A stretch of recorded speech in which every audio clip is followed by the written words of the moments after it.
Message from the Time Lords on Gallifrey for the immediate attention of the Doctor.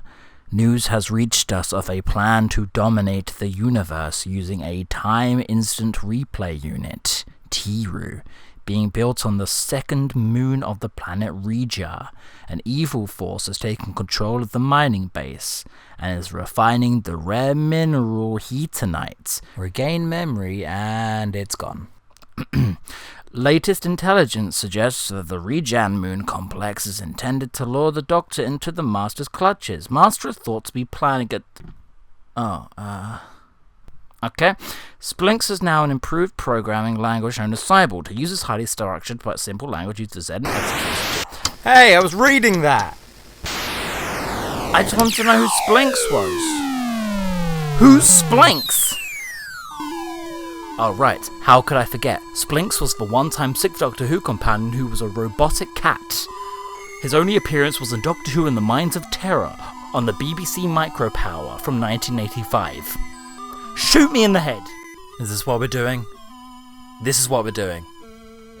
You expect me to find something to say about the Doctor's robot cat Splinx. I played this game for a week. Have you seen the graphics? And I'm none the wiser. This game is difficult, not just because it's running on primitive operating systems, but because it's too fast to read. Apparently the paper manual that came with this game was filled with information, none of which explaining the Master's plan, why the Doctor is assembling items to kill him, and why this planet has its own off-brand, legally distinct Daleks. What it does tell you about are rock formations and the geographical landscape of this planet. Like, come on, that's boring. What am I going to do? Broke Canon. Heatonite was a mineral demonstrating a combination of radioactive, organic and metallic properties? I don't think so. We like drama here. And what's more dramatic than infanticide? Killing a baby. The Doctor tried to kill a baby. Not just once, multiple times over. It was planned, methodical. This is categorical imperative. Surely the darkest, most out of character and wacky short trip. Where yet, no twist, 8 different Doctors try repeatedly to kill a young child before they can come of age. It's the whole, would you kill Hitler as a baby rhetoric. My answer, no, obviously not. The society that birthed and moulded Adolf Hitler is responsible for him. But also I'm not in the business of killing babies. In Doctor Who terms, there is a objectively correct answer to this moral question. That answer is, Doctor Who should stay the hell away from that stuff. And for the most part, it does.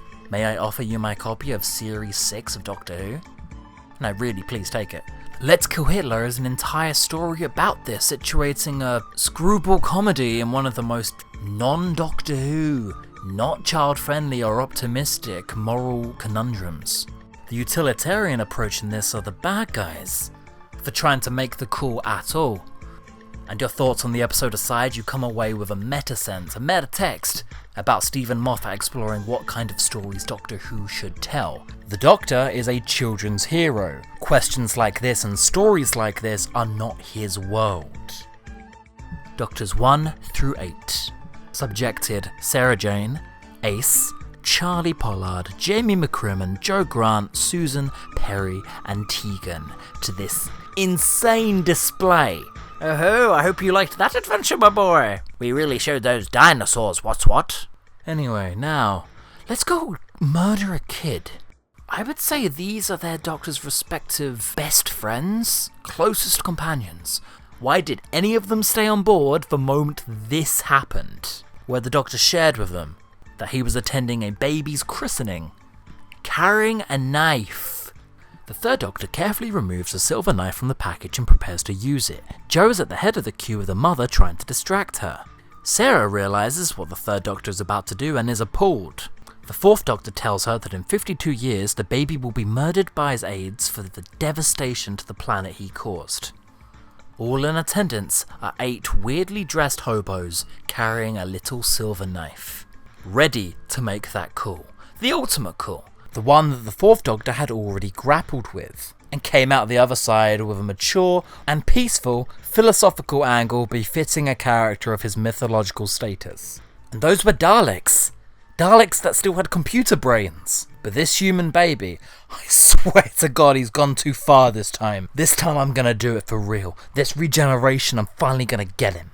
I guess they were all practicing for the Time War. Sorry, I'm like uncharacteristically riled up. Usually I'd just be laughing at this. But not only does this feel gross, it feels amateurish. When you write a story, you pick a main character to best communicate that story's intent. Doctor Who will never be the character needed for this story. It's mountainous, with me at the summit, in the stratosphere, alone.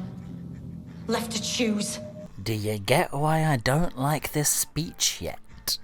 Can you seriously picture any of them going through with this? Not even the War Doctor would, and his whole MO is butchering children. He must die, Mr. Thorne! All of the Doctors look at each other apprehensively. Which one is going to have to be the one to do it? Guys, it doesn't actually matter, you're all the same person. The oldest there, 8, approaches the baby, looks into the mother's eyes, and then suddenly realises, wait, no, she loves this baby. I'm holding my head. You can't see. I'm holding my head. The takeaway is that things will be different this time. Because of the threat that these strange men brought to this christening, the mother will suddenly become a very caring mother. And this future crisis can be averted. Apparently. Well, he will grow up to be a little rat bastard. But think of all the people joined together in their fear of the Daleks. I mean, this baby. Think of all the good that'll do. It's just not the franchise for this. Doctor Who's been a lot of different things. They'll commit genocides every other day of the week, but the second you start to resemble and seriously consider going through with one of the most recognisably real-world philosophical debates of morality, what's stopping the Doctor from doing this to just everyone? Everyone in human history. Oh, by the way, no fixed points here, notice. Ugh, I want to wash my hands of this whole thing. If you can, dig out Categorical Imperative.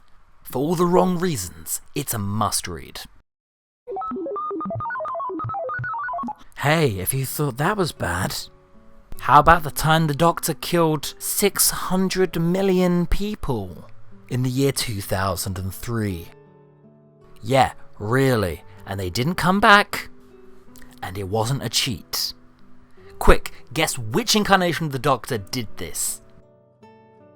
You're correct, it's the 7th. Oh look, 7 might not get his hands dirty and kill a kid. Come on, he's got standards. But in the book Eternity Weeps, the Doctor could only save Earth by killing millions of humans. And he does. Death on a biblical scale, this isn't a fun story, incredibly punishing and damning. God, it's a really cheery episode today, huh? As the virus Agent Yellow ravages the entire planet.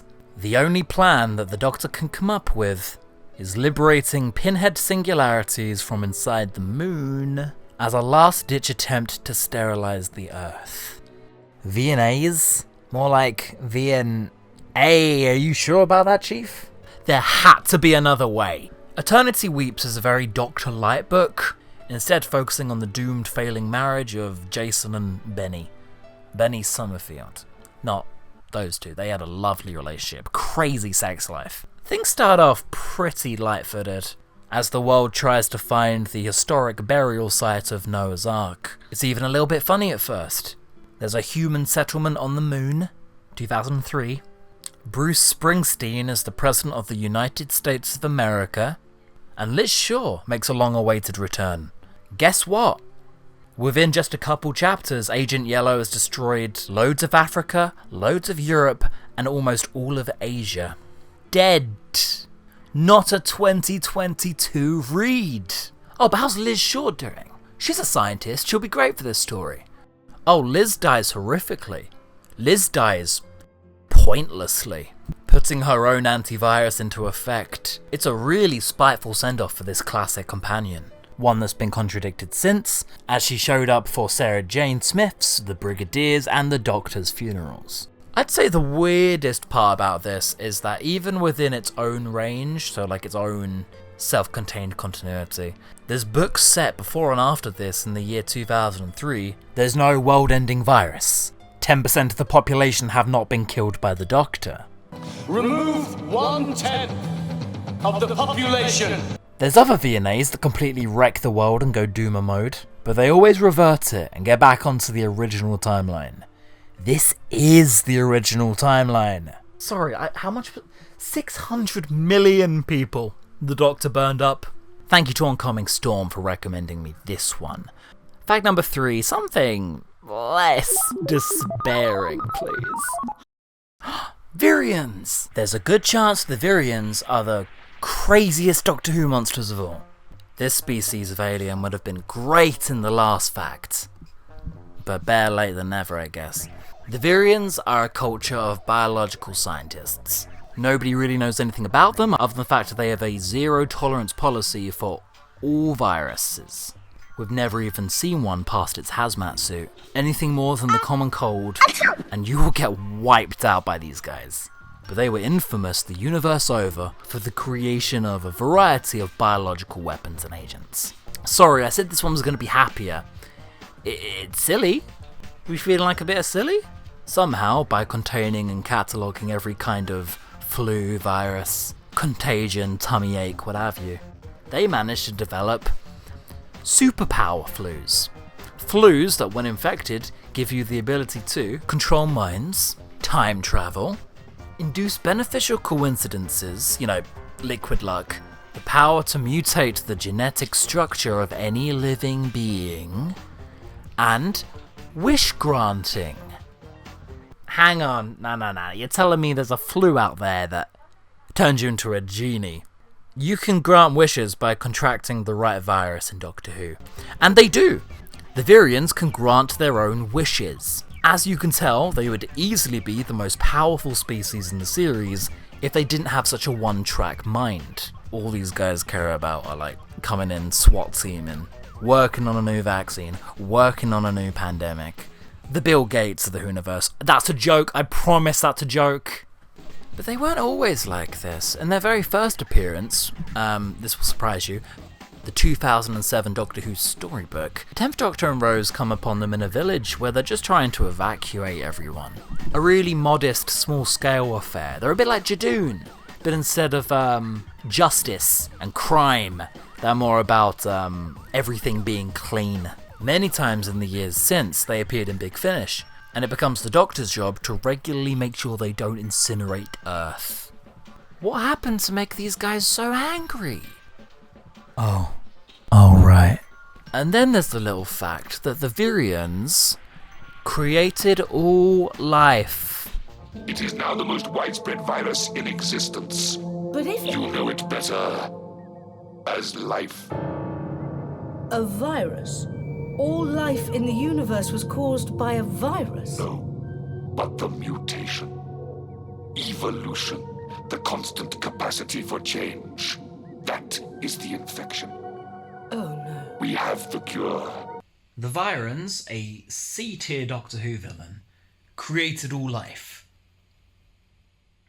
And apparently can take it all away. And why am I only just finding out now that Charlotte Pollard grew to be thousands of years old? She became an agent of the Virions when she left both the Doctors, and I guess they put her into storage. The prolixity will be used to accomplish the mission. We have ultimate authority. All other priorities are rescinded. We are prepared. We have the capability. To do what? To eliminate the contagion called life. At source, the universe will be sterilized. Oh my god. You've gone mad. Stark staring mad. I'm gonna have to listen to all of this, aren't I? This huge detail comes from one of the most niche projects Big Finish has ever put out, the Charlie Pollard spin-off series. Hey Charlie, can you call Torchwood or something? These guys are very strong. The Virion plan on this is even madder. Apparently, they're anti-life.